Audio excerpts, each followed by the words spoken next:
and I can advise that the meeting is now being recorded, and I'll take this adherent for this meeting of the Executive Committee held on the 20th of March 2024.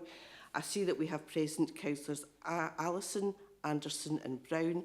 I'm just checking. I'm aware that Councillor Carmichael is now on, so that's good. I have apologies from Councillor Chalmers, and Councillor McDougall is substituting for Councillor Chalmers, and I see that she's present. We have present Councillors Clark and Convery. Just checking to see if Councillor Cooper has joined. Yes, Councillor Cooper has joined remotely, so she's here.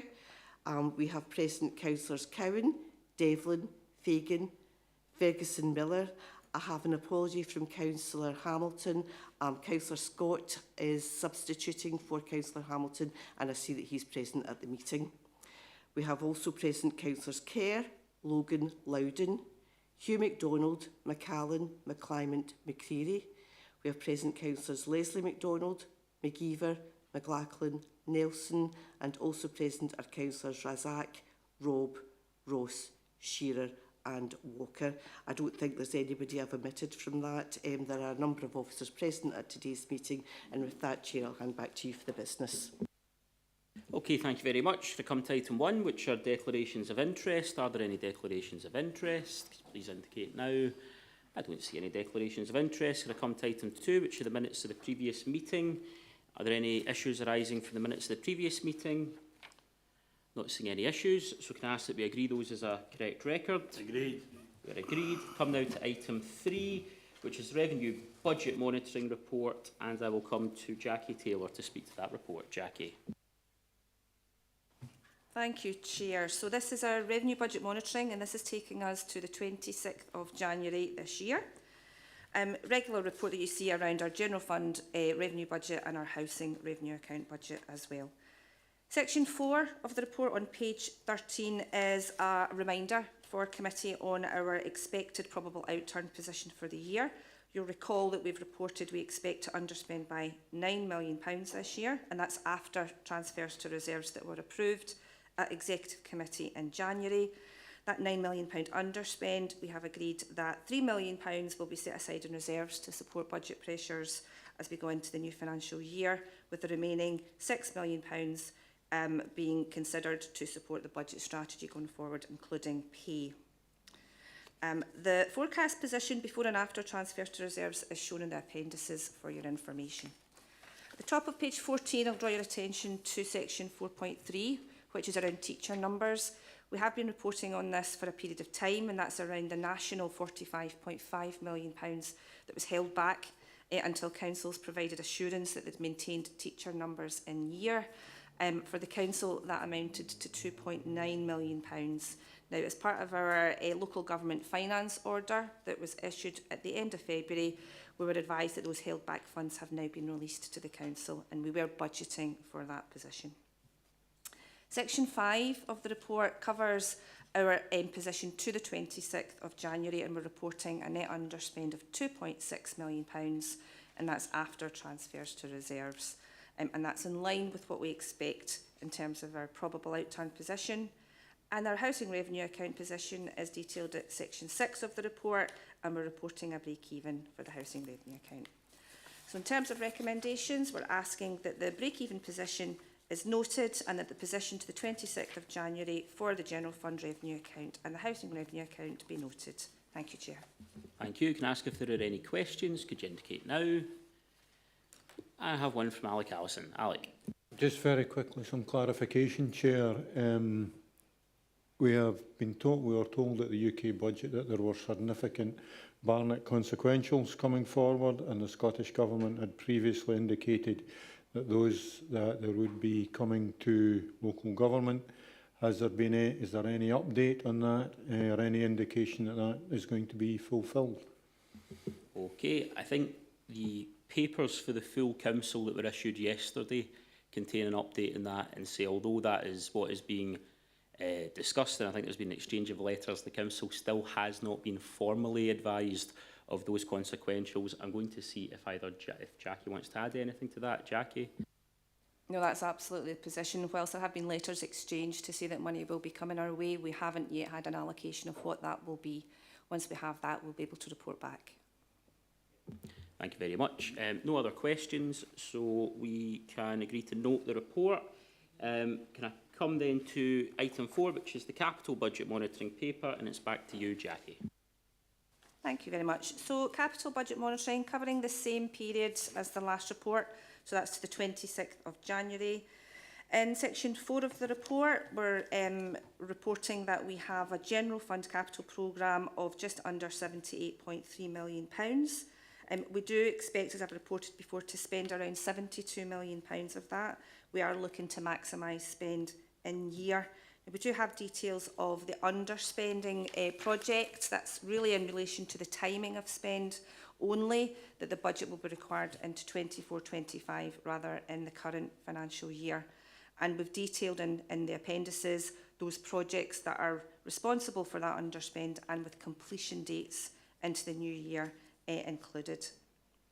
At section 4.8 of the report, we are detailing what we have spent up to the 26th of January, and we can report that that is £36.7 million.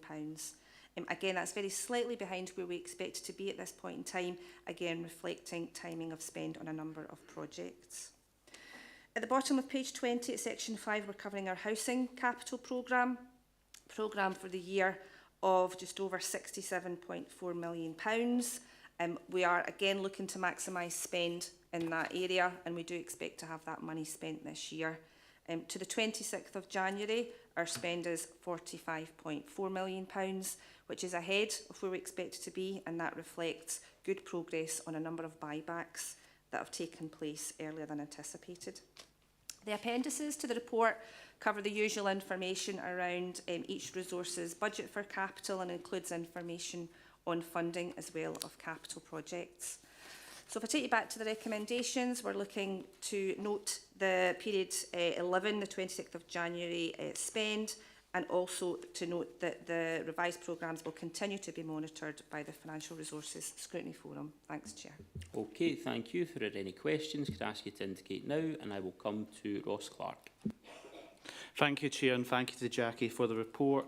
Page 25, Appendix 3, on Larkhall Leisure Centre. I understand there isn't a fixed timetable at this point and things are very much fluid, but just to confirm from reading this, should we take from it that we should expect the design for the build to be completed by January 25? I think I'm going to pass to Jackie and possibly David on that one.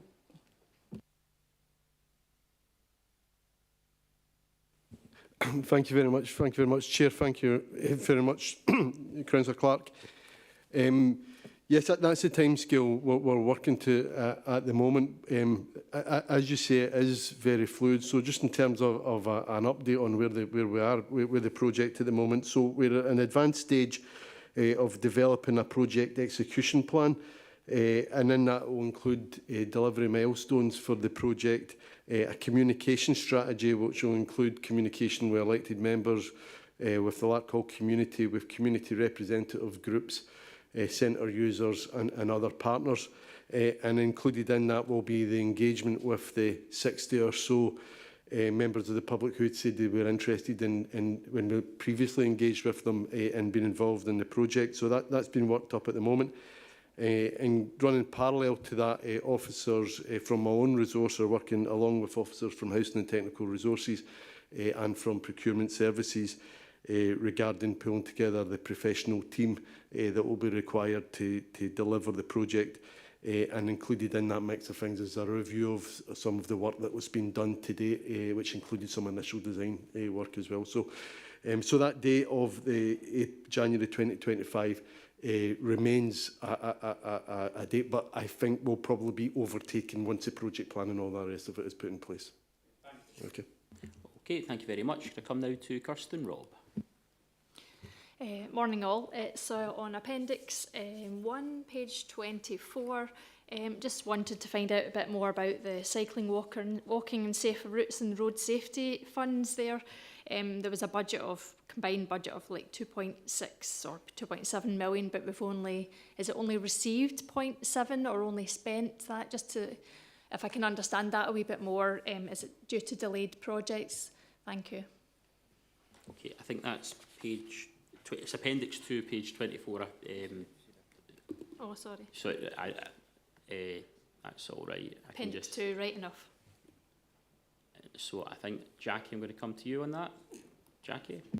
So what that appendix does show is that we have an allocation of 2.2 in year, and that 700,000 will reflect what we've spent on those projects to date. That doesn't necessarily indicate any delay in those projects. If it would be helpful, I can get some information on what those projects are and give you an update on when they expect to complete, if that's helpful. Thanks, that would be. Thank you. Thank you very much. If there are no other questions, we agree to note that report. Yeah. And I'll come now to item 5 on employability services and ask Paul Manning to speak to that item. Paul. Okay, thanks, Chair, and good morning, everybody. So, in terms of what this paper is about, it's about the transfer of employability services from education and finance and corporate resources to community and enterprise resources. So the paper under the background starts off just by telling you where this is at the moment and since when. So the point's made at 3.1 that since 2018, this activity has been split across separate teams within finance and corporate resources and education resources. So there's a change here and a move of resource. And the thing that's driving that is covered in 3.2. And it references a report that was approved by the Community and Enterprise Resources Committee back in August 2022. And that was about the creation of an enterprise and sustainable development service. So this is now a progression of that work. And this is part of putting what was in that committee paper into action. The paper gives an overview of the employability programmes that are currently run, and you can see that through to the end of section 4. And then it looks at the next steps that are proposed. So the proposals summarised there at 5.1, responsibility for youth and adult employability would transfer from education and from finance and corporate to community and enterprise resources from the start of the new financial year. And then it talks about the benefits that we believe that will bring. So it will reduce duplication and allow for flexibility and maximise the impact of those Scottish and UK government employability funding streams. Importantly, we see this as maximising the support provided to local employers through our employability programmes. We haven't lost sight of the importance of this in terms of the overall education setup. And 5.3 references the importance of this activity to school leaders, leavers, and the link to education services. So the point's made there that the employability manager is going to continue to attend the education senior leadership team and have a role within that resource. So in terms of the recommendations within the paper, they are as at 2.1 that transfer be approved, and I'm happy to take any questions, Chair. Thank you. Okay. If anyone has any questions, can you indicate now? I'll come to Robert Brown. Yes, thanks very much, Chair. It's not so much to questions, really, to welcome the report. Kind of in retrospect, one would imagine, one would wonder, if you like, why this wasn't done quite a long time ago, because it makes an obvious fit to my mind. I know it sounds a little bit like a community enterprise empire building bid, but it's not really that. It's really working the thing together in the most effective way. And certainly on the visits I make to local companies, quite often one of the issues that comes up is jobs, resource, training, employability, links with colleges, all that kind of stuff. It fits extremely well with the economic development portfolios. I think it's a very positive move, subject, as Paul rightly says, to the need to retain the links with education in particular in terms of the ongoing arrangements on that one. So I hope everyone will be satisfied with that, see it as a positive move forward and approve the project. Thank you very much. Kirsten Robb. Thank you. Looks good to bring it all together. You've got an extra, quite a lot, extra bunch of staff there. I wanted to ask about, is this going to be linked in kind of workforce planning and planning for the new skills that we needed for net zero? I think there's a huge jobs potential and also a lot of retraining to be done. I just wondered if there was going to be work linked to this to grow our own and try and fill skills gaps in the council as well as the wider economy. Thank you. Okay, I think Michelle or David. Well, Michelle first then. Yes, and I'll invite David in as well because I think there's a workforce planning element to this for the council, and there's a workforce planning element to this in terms of the wider workforce across South Lanarkshire. And we were very mindful of that when we were discussing the best place for this to sit. And we have committed to a joined up approach within the council in terms of all the internal parties involved in that process, so that it is a holistic approach, and we will absolutely continue to tie in with community and enterprise as well in terms of that wider approach. But we're very mindful of those pathways from our young people onwards and for employees within the council and out with that in terms of maximising that. David? Thanks very much, and thank you, Chair. Thank you, Councillor Rob. I think Michelle's covered most of that anyway. But the short answer is yes. You know that we do see that market as being a growing area, a growing sector market that and will need you know, well qualified, skilled employees and get into the future on that. So. Not just exclusively there, that's part of the role that we'll take on, is to try and work out what does the workforce of the future look like and how do we put in place the mechanisms to get them there. So I suppose yes would be the answer. Okay, thank you very much. If there are no other questions, can I ask that we agree the report? Agreed. Thank you. We're agreed. Can we come now to item 6 on the antisocial behaviour strategy? And I'll come to Stephen Gibson to speak to that report. Stephen. Good morning, Chair, and good morning, everyone.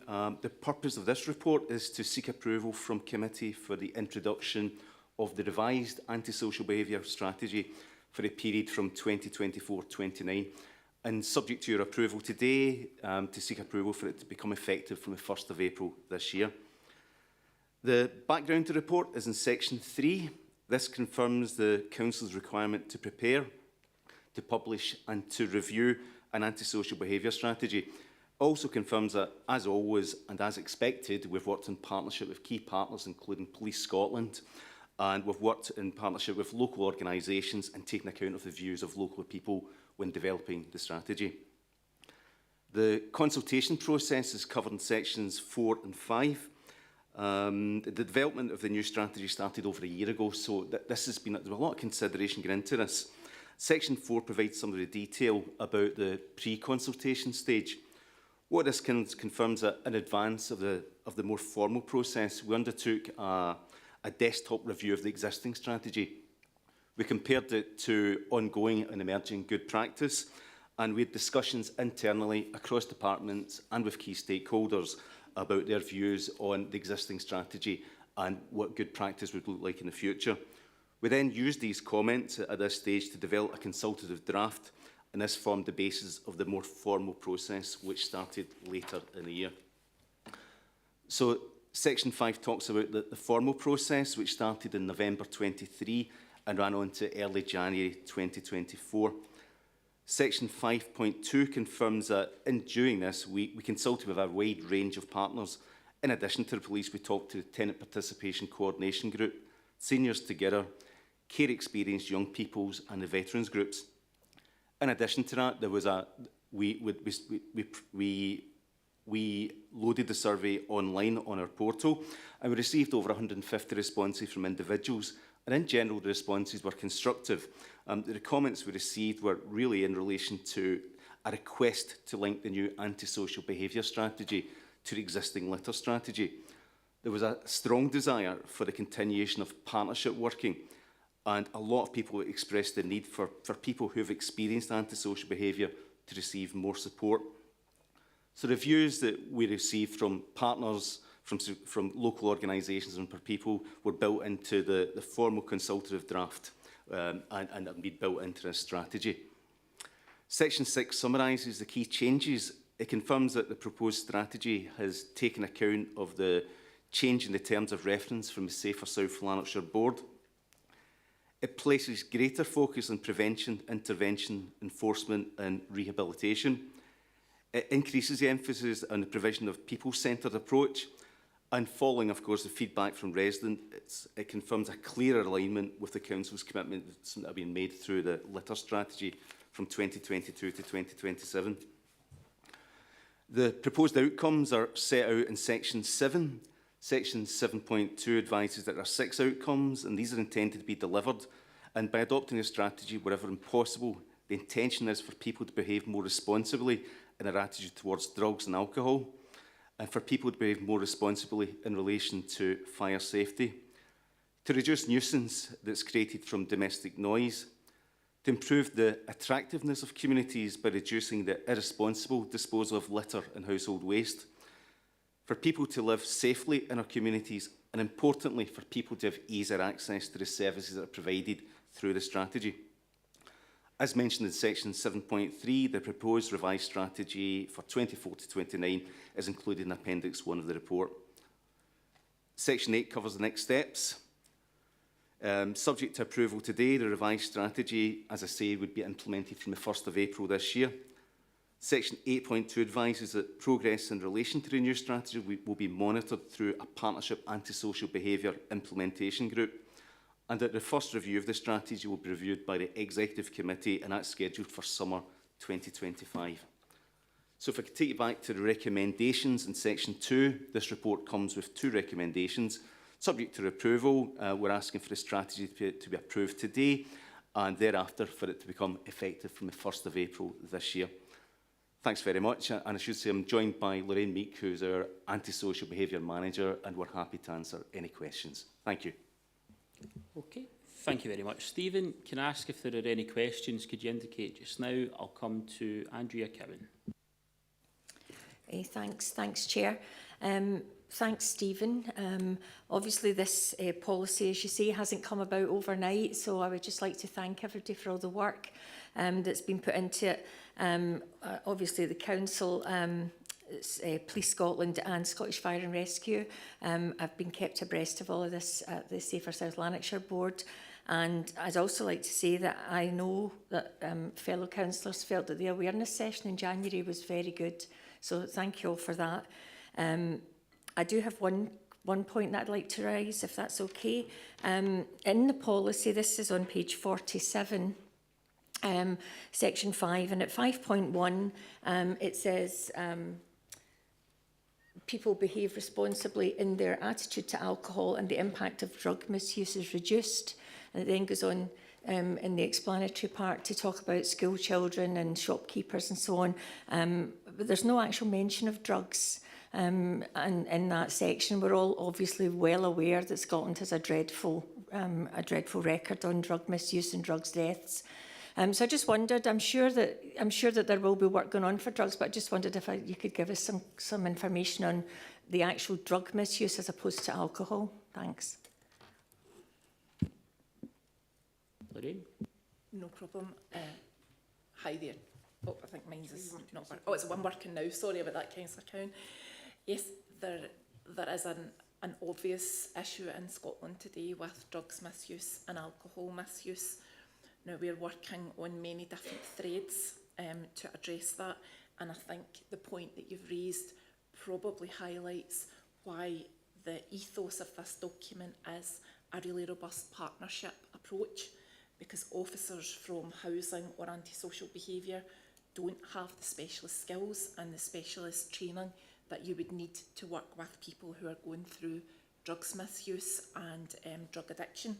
So we work very, very closely through our problem-solving groups and through our weekly partnership hubs with the Drug and Alcohol Partnership, with Police Scotland and with local groups.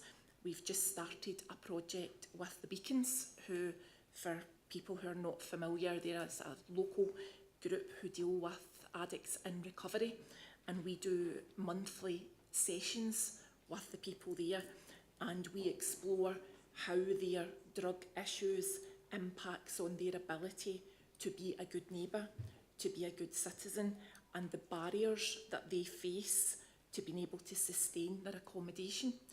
And we then work with them on a one-to-one basis with our partners in the recovery third sector and with the Drug and Alcohol Partnership to address that on an individual level and a local level. And then that all feeds back strategically through the weekly hubs, through the ASBIG group for monitoring, and crucially through the problem-solving groups, which are locally based. And then, depending on the information that we're having fed back to us, we would then work with the partners to put a plan in action on a local basis. Thanks very much. That's reassuring that work's all going on in the background. Thanks very much. Thank you. Thank you. Could I come now to Robert Brown? Yes, thanks very much, Chair. Thanks again, Stephen, for the report. Can I ask about something about litter, if I may? It may be just the time of the year before the grass has grown and the trees have got leaves on and so forth, but a lot of the area does appear to be covered, whether it's the verges of the main roads or whether it's housing estates or whatever, with an awful lot of litter at this particular time of year, and it's very more visible perhaps than it normally is. Now, I'm conscious there's no single answer to any of that, and we've got the litter strategy and other things in the background, but with particular regard to housing estates, which is what obviously comes under your particular remit, I wonder if there's anything more positive that we can be doing in that regard to try and get on top of the litter problems. It does really make an awful lot of home areas, if you like, pretty unsightly and some, to be quite honest, unpleasant in multi-occupancy, tenemental properties, deck access properties and the like. And it did strike me as that there's both negative and positive aspects to that. One is obviously getting it cleared up. The second, however, is stopping it coming again in terms of the involvement of the local residents in schemes, nice garden schemes, all that sort of stuff as well. Can you say anything useful on that particular aspect of the matter as part of the anti-social behaviour strategy? I know it's only one strand, but it's a pretty important one, and I think it's one that we've had to come back to time after time after time. I just indicate, yeah. Okay. Hi, thanks, Councillor Brown. Yes, we work very closely with our partners in Communities and Enterprise who lead on the litter strategy. There's a lot of work ongoing at the moment specific to housing work that we're doing. We do a programme called the Common Sense programme, and we visit all of the localities with Scottish Fire and Rescue Service. The purpose of that programme is to educate residents on not only the unsightliness of irresponsible litter disposal, but also the safety aspects, particularly in our flats with common entries, close and high rises. So part of that programme is an educational programme on site, and we also do what they call a chapdoor exercise, and officers from housing, officers from the Joint Problem Solving Unit and officers from Fire and Rescue will go and speak to individuals on a household basis. Now, we get our intelligence of where the problems are through the problem-solving groups, and the litter strategy officer sits on those groups, and between the local housing officers and the litter strategy officers, they'll feed back to us on where the hotspots are, and that's where we will request that Fire and Rescue support us in the Common Sense programme. We also, our colleagues, are committed to the rural road and the urban road clear-up programme at the moment, and they publicise that quite extensively through their communications strategy. They're also very, very proactive in getting communities and individuals involved in local litter picking groups, and they do work within the education establishment for young people again, it's education, it's early intervention and prevention, so that they're learning good habits, pro-social habits at a very young age, and that hopefully all of them combined would tackle the litter issues that we've got. But again, it goes back to what I was saying to Councillor Cowan. It's very much a partnership document. We work very, very closely, and we find them very, very amenable to problems that we identify locally, and they're willing and able to put resources in to tackle that with us. Thanks very much. I'm very conscious that it is a partnership thing, and quite a lot of press releases and things in the View go out in my name to try and urge people not to drop litter all over the place. So it's an ongoing problem, isn't it, just to try and make some effect on all of this. Okay, thank you, Councillor Brown. Could I come to Richard Nelson? Thank you, Chair. So antisocial behaviour is a blight in all of our communities.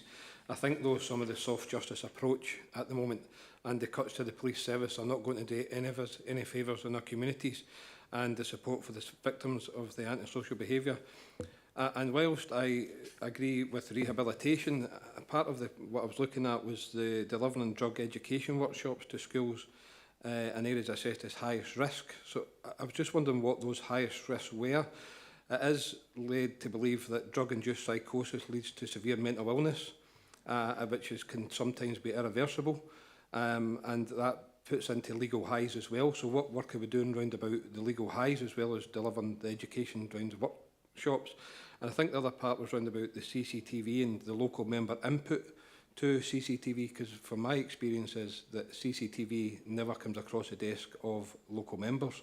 It more or less gets decided somewhere else and then we get told about it. So I think having that input is helpful, because we're the people in the front line who are hearing everything every day, and I think having that input would be helpful.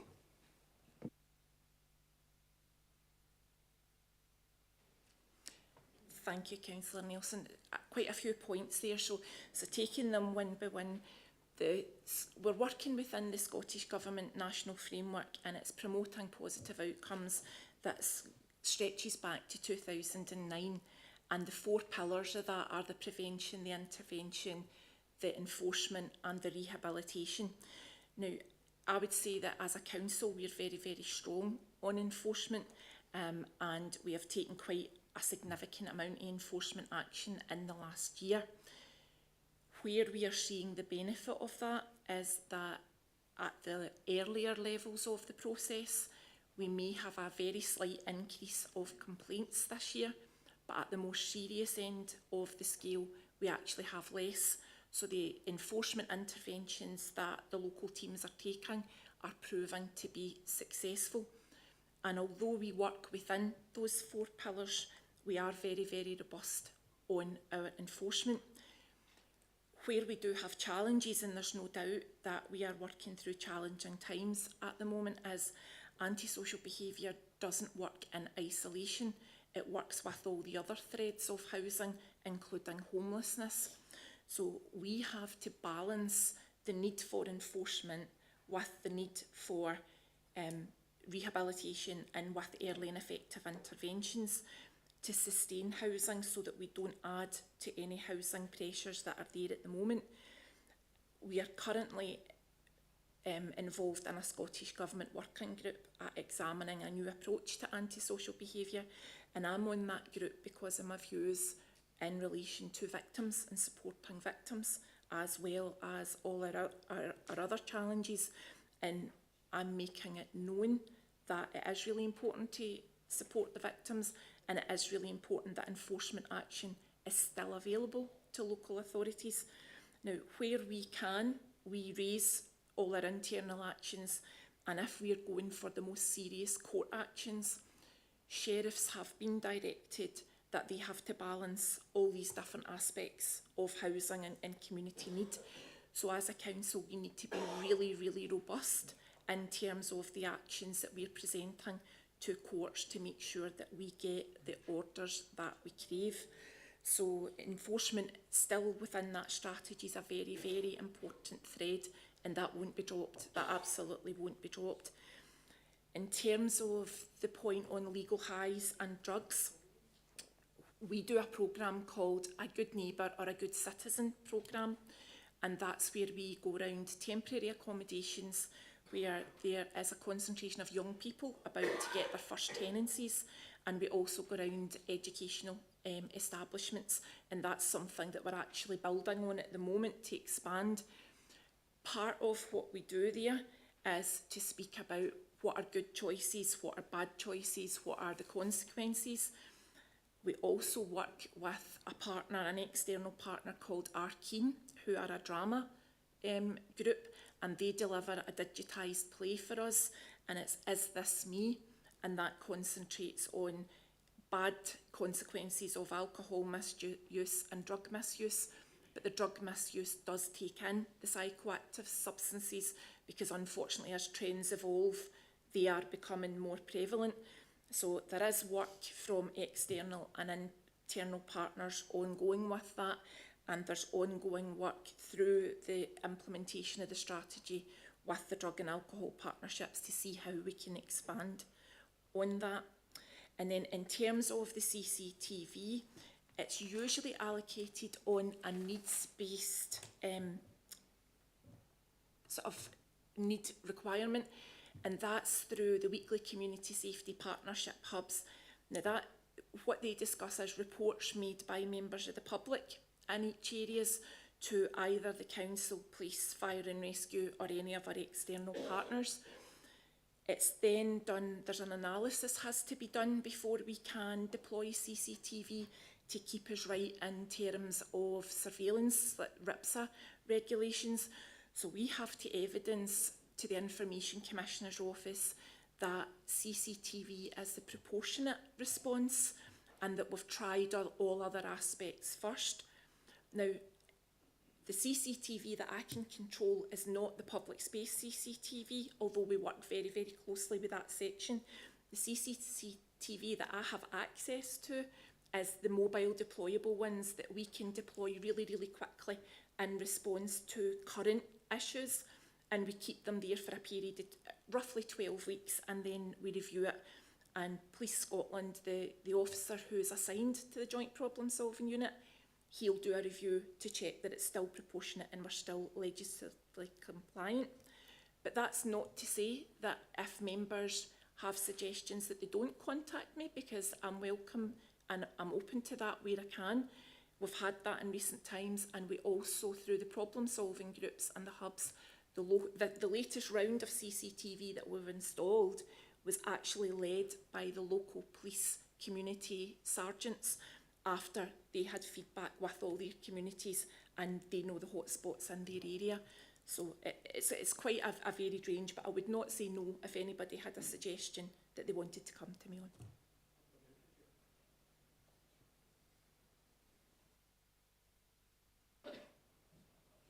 Thank you. Thanks, Lorraine. Yeah, I suppose just going back to that part, so that's how I knew about CCTV, and particularly in Larkhall, was through the community police, which was disheartening because I knew nothing about it, and I don't know if any other local members knew about it. And I'm not saying we need to know everything, but CCTV in our community as a local elected member is a big thing. I knew nothing about it until a community council meeting, and Police Scotland bring that up. It doesn't look good for the elected member. So that's why I'm saying the input from the local members, or even to be told there's CCTV being looked at there. I think the other part was I was keen to see and asked about the workshops in the areas assessed as high risk. I would like to see those areas what you have classed as high risk. If I'm not willing to, if you don't want to give them here now, I'm happy to take that by email offline. But I would quite like to see the high risk areas that you've identified. No problem, I can look into that for you and get you that separately. Okay, thank you very much. I have one more question from Alec Allison.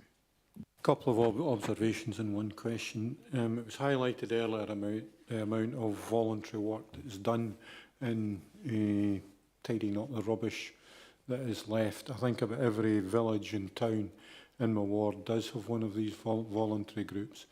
Council does give good support with litter picking, etc., and organising the uplift of the bags. But I think thanking the volunteers who are doing that work is very important. Although it doesn't always look like it, they do make a difference when you look at all the number of red bags that are left lying after they've been out. I did have some other issues regarding the report, but I spoke to the local housing officer this morning, and I've been and she's been able to answer a lot of them, because the report comes over as being very urban centricated and not really identifying some of the issues that we have out in the rural area.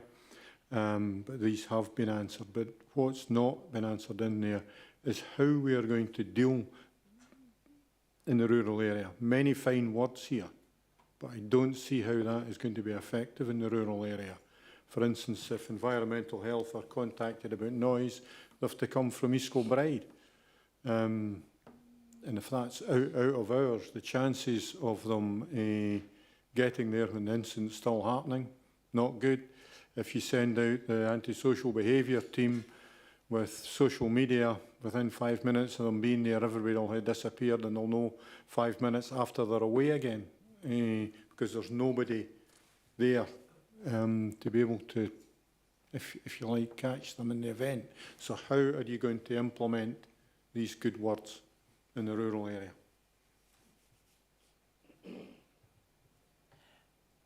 Thanks, Councillor.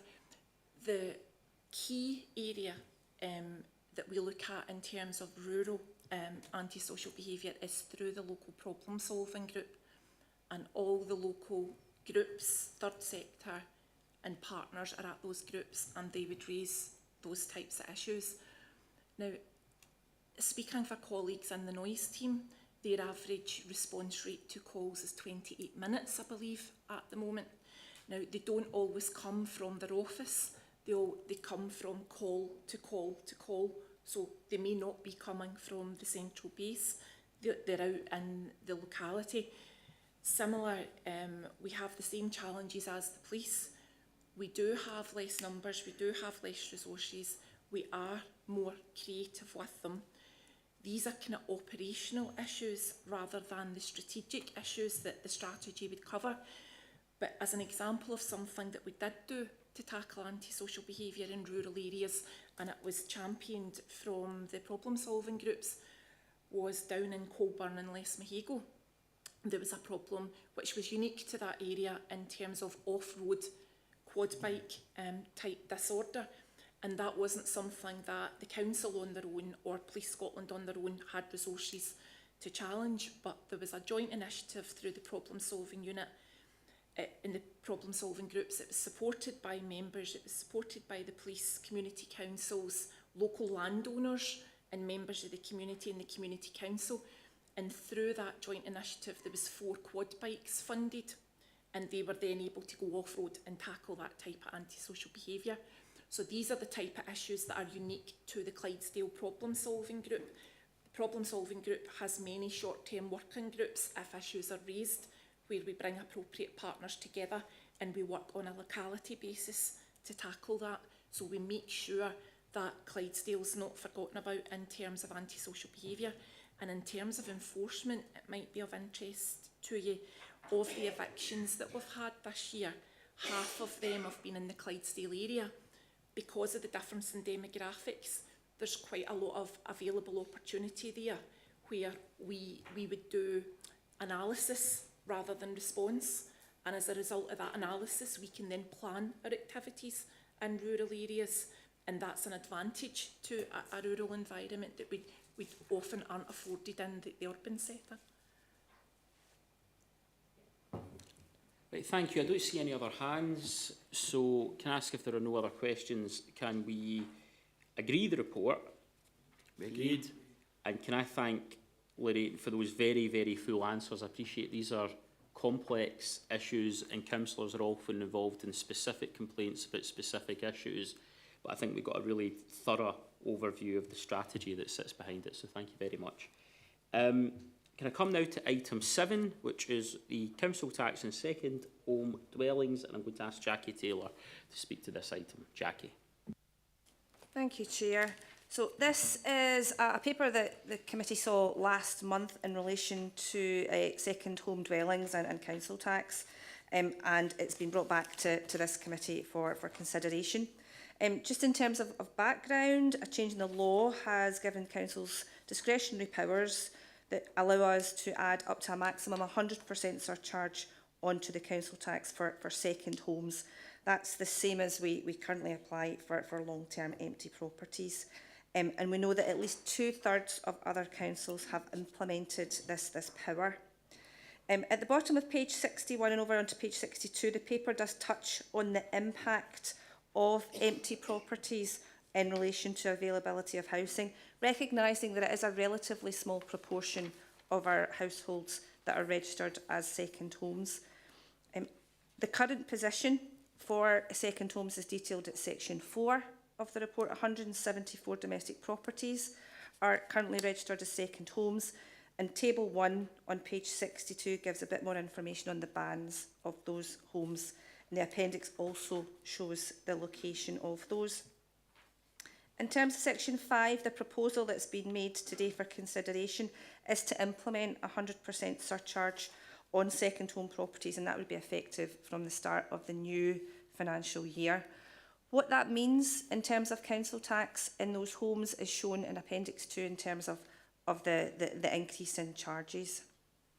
And at section 5.4, what we do recognise is that 39% of the second home properties are in the mainly rural area of Clydesdale.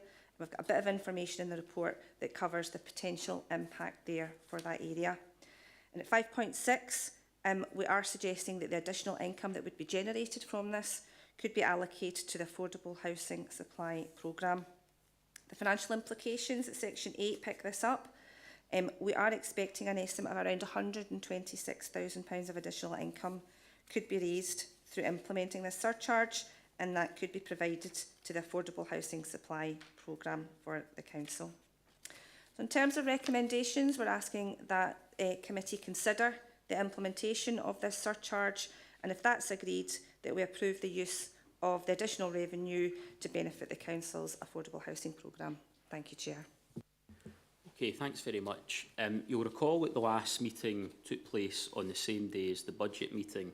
There was some discussion about this and some questions about this, and we did not reach a conclusion. And if anyone was otherwise minded and wished to bring forward a proposal, there was the opportunity to do so in the budget meeting that day. Now, nobody availed themselves of the opportunity to do that, so the issue is returned to the committee today.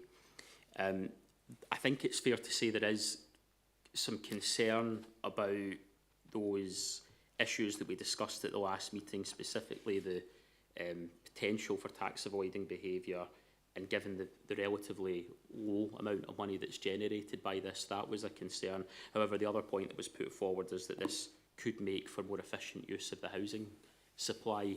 I should also say that a number of other local authorities have now taken the decision to introduce this in full, mindful of those same risks and uncertainties, but just making a judgment as to what they think is what they would estimate is the best way forward and what the impact is likely to be. The financial implications are set out. Can I say there's been further discussion since that last meeting? I was conscious at the last meeting about not discussing the ins and outs of tax avoidance in a public forum, but I think it would be safe to say we had a discussion amongst group leaders just earlier in the week to maybe privately highlight some concerns around that, but other aspects of that are apparent from the report. I would like to, and I would also just like to draw attention to that link that has been made in the paper to the housing pressures that we're facing, and if anyone hasn't, I would advise that you familiarise yourself with the report that went to the Housing Committee last month on the housing pressures that South Lanarkshire Council currently faces. And I can see I think just yesterday another council has declared a housing emergency. I would not wish to move the recommendations in the report as they are. What I would like to do is suggest that the first recommendation is phrased as we consider the implementation of a 100% council tax surcharge. I would like to suggest that we agree the implementation of that surcharge. The second recommendation would just stand as is, and I suppose the third point that I would wish to make is just that we, I think maybe to the next meeting of this committee it makes sense to have a further paper on that housing emergency and those housing pressures that we're facing. But I would suggest today that we should agree the implementation of the surcharge rather than simply leave it as consider, because we'd have to make a decision today if this is to be introduced in time for the new financial year. Chair, I'd like to second that. Okay. Sorry, if anyone wishes to come in just now, please indicate. I'm going to come to Councillor Allison. Yeah, Joe, I know we had the discussion on Monday. I'll be honest, there's pros and cons in this. I don't really see it being making a big difference. You've indicated the importance of housing availability, but it's not just availability, it's affordability that is the problem in the rural areas, and it is only those who can afford the extra costs of living there that would be able to take advantage of any extra housing that come up, and that won't be those who are struggling on the affordability register. It would also, to a certain extent, concern me that funding that would then be raised by any premises being left, for instance, 20% of the houses are in my ward, almost 50% in Clydesdale, yet that funding on the affordability fund wouldn't be spent there. I had asked if it could be ring-fenced, and you could maybe confirm that I was told that it's not possible to ring-fence that funding to the wards that it is raised in. If it is going forward, I think we need to look at a couple of things. One of them is phasing it in. And the second one is there are indications when, not indications, there are situations when a house can be empty and down as someone's second home when it's not really a second home. So we do require a soft touch to investigate why it's there.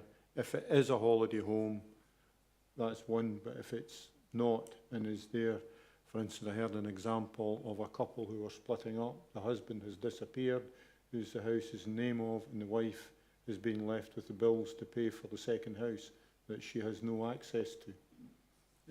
Something like that type of situation need to be investigated rather than a blanket assertion of calling it a second home because there's one person got two addresses. Okay, I'm not sure about the practicality of phasing it, but I would say, before I bring in officials, if I draw your attention to table 1 in the report, the majority of but you're quite right, by the way, in the other table, that I think about a fifth of these premises are in one ward, but the majority of the premises here would fall under bands A, B or C, or basically bands D or below. Can I bring Paul in just on those other points? Thanks, Chair, and thanks, Councillor Allison. In terms of the implementation of this is new, and there is an indication in the paper that officers will obviously start to work and put in place the working arrangements in order to make this happen and make it work and generate money. In doing that, Jackie and Craig's staffs will work with a sensitivity that will have a mind to the situations like the one you've described, right, which doesn't put people in a position, right, because of things like family circumstances and a second home coming in there. On the point around the funding that comes through from this, we did have a conversation earlier in the week, and the point that I made was I couldn't guarantee that the extra money generated in one ward would be spent in that ward. I'll maybe just look to bring in Stephen on this from the context of, for example, the funding generated in the Clydesdale area potentially being used in the Clydesdale area. So if I could bring Stephen in at this point, Chair, that might be helpful. Thanks, Paul, and thanks, Councillor Allison, for the question. Yeah, we've got 2 projects within the existing SHIP that was approved by committee last year. And what we could do is make sure that we allocate that funding or any funding that's generated to these 2 projects to make sure it stays within the Clydesdale area. It won't in itself, as you know, generate enough income for an individual project, but it will contribute to it. Okay. I've got 2 more questions or points. Can I come to Katie Loudon? Thank you very much, Chair. First of all, thanks, Jackie, for bringing this forward and for the work from all the other officers which sits behind it as well. I wanted to say to Councillor Allison first, basically was talking about higher house prices. Home ownership isn't the only housing option, and that's a really important part of this. It's also about freeing up properties potentially for long-term secure rent for people as well. I would just like to say, in general, I think the papers are written in a really balanced way. I've done a bit of reading following some of the comments the last time this paper was brought forward, and I'm content that what we've got is a good reflection of what the research base on second homes shows. Welsh Government, for example, have conducted a really detailed piece of research a couple of years ago, which was a literature review, so an overview of the research landscape looking at second home ownership, and that's really worth a view. They had concluded that the evidence of any sort of positive economic impacts of second home ownership is mixed and limited, and I know that was a topic which had come up the last time, and I feel that this is reflected well in the papers, where we've got at 5.5 that there might be benefits to the local economy, but it's more complicated.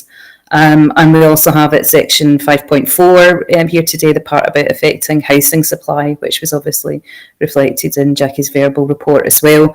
And again, that chimes really well with research that's pulled together from SPICE, for example, which is the Independent Scottish Parliament Information Service, which talks about the correlation between higher concentrations of second homes and the reduction in supply for local people. And when housing supply is difficult, that in turn can affect local businesses and growth if they're looking to attract workers to the area, and that issue can then actually outweigh any other limited economic boosts that are there. So altogether it's complicated. I welcome the Chair's comments that obviously there are wider issues around housing supply which we need to speak about and consider going forward, and that is going to come forward to this committee and other committees at a later date. So thank you to the officers for bringing this today. Okay, and could I come now to Andrea Cowan? Thanks, Chair. Yeah, so I really just wanted to say that the additional funds that are raised are obviously welcome. Any additional funding to housing is welcome, and I think that the housing officers are best placed to decide where this money's most needed and where it should be spent. So I think that's a decision for them, an operational decision as to where they spend any additional funds they get. The other thing that I would just say is that other councils have brought this scheme in. Edinburgh, for example, does have an appeal process. So I'm sure, again, that maybe that's something that maybe look at in the future if we find that we're getting a lot of pushback and stories like Councillor Alison alluded to. It might be that an appeals process would need to be something that we look at, but in general, I think the paper's very welcome. Thank you. Okay, thank you. And a further hand's just gone up from John Anderson. John? Yeah, thanks, Chair. Just on this, that the money raised in Clydesdale will be spent in Clydesdale. Will the money raised in East Kilbride be spent in East Kilbride? We're the one council, South Lanarkshire Council, and it says here that the money is going to be used for areas with the greatest need and demand. Now we're getting told that part is because it's raised in Clydesdale. This is additional council tax. We're going to extend that to the council tax that's raised. I think it's a piece of nonsense. Right. The proposal is that the money be allocated to affordable housing and affordable housing supply. And I think to pick up the previous point, it would then be for our housing officials to choose how they best deploy that. I wouldn't ask the committee to agree anything other than the recommendations I've already set out today. Can I, maybe just to bring this to a close, I think this issue, it's not so much that the issue is complex, and it is complex, but in one way it's very simple what we're being asked to do. The issue for me has always been, I think the economic benefits we can understand. The issue for me has been, if there is a potential for tax avoiding behaviour, then given actually the amount that we raise from this is so low, if we get it wrong, do we put ourselves at a disadvantage? And I suppose that's the risk that we've been trying to understand over the past few weeks. I think we have as much information as we are going to get before taking a decision, and that is factored into the assumptions that are in there in terms of the financial implications for the report. But if we're going to decide to do this, we really do need to take the decision today. So I'll come back to the recommendations that I've put forward, that Councillor Convery seconded, and that is that and by all means, I'd ask our officials to reflect on all the points that have been made today, but really the recommendation I'm asking is that we agree rather than simply consider this. The second recommendation stands, and I think just given the wider context that sits around this, that we bring forward a further report on the housing emergency to a future meeting of the Executive Committee. Now, I appreciate some people might have reservations about some aspects of that, but can I ask if the committee is agreed? Agreed. We're agreed. Okay, thank you. I have no items of urgent business, so can I bring the meeting now to a close? Thank you. Thank you.